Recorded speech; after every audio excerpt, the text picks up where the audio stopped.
Good morning. Welcome to Nasdaq Trade Talks. I'm your host, Jill Malandrino, Global Markets Reporter at Nasdaq. Joining me back at MarketSite is Mike Robison. He is the CEO of D5 Group, and we are going to talk about growing healthy companies through healthy leaders. This is always a hot topic over at Nasdaq. So thank you very much for joining us. Absolutely. Putting some more insight into this.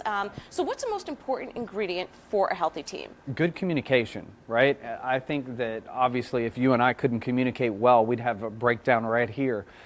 So really, when we want to build healthy companies and build healthy teams, it starts with helping leaders be better communicators. So a lot of it comes down to how do we do that? How do we execute that? Because we can put 5, 10, 15 people in a room and they can all have the best intentions, but if they don't communicate, we don't accomplish much. All right, when we talk about the bottom line, why does this matter? Well, do you want to execute? Do you want to have success and show results? Right. I mean, you know, ultimately at the end of the day, when we complete, good and healthy communication within a team, we're able to create the mission, vision, values, a common language set, and it actually really centers the decision-making process. So you can make better decisions, you can hire better team members, you can move with more precision and efficiency in the process, which obviously in the end brings the kind of results that you're always looking for. And this is a question I'm excited to ask you about. How can leaders use failure to help build upon success? Yeah, so that's a big one, right? Because I think our world kind of looks at, we say, because it sounds good, cliche, like everybody fails in their journey to success. I mean, I could sit here, my wife would give you a list of those things right now, but the reality is that we have a tendency to want to sweep them under the rug, wipe them off, and keep moving forward, right?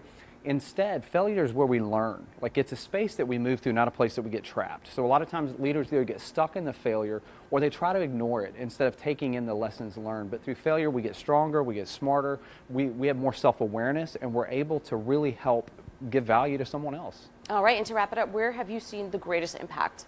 You know, I think in the individual leader, right? Like, it's great if we have growth in revenues, growth in teams and results, but when a leader themselves becomes healthy, it's the fulfillment they have. So when you go home at the end of the day and you feel good about who you are and what you do, that's the most amazing thing in the world to me, because we spend more of our lives, at least during our career years, away from our home and away from our family and in this thing that we do. So if I can find fulfillment and satisfaction in it, it's amazing, and that's where we really get to see the best results, is seeing leaders become healthy, happy, and whole. All right, well, that's great advice. I think that really should transcend between your personal life and your professional life. Well, thank you very much for joining me back in New York, and thank you for joining me. I'm Jill Malandrino, Global Markets Reporter at Nasdaq.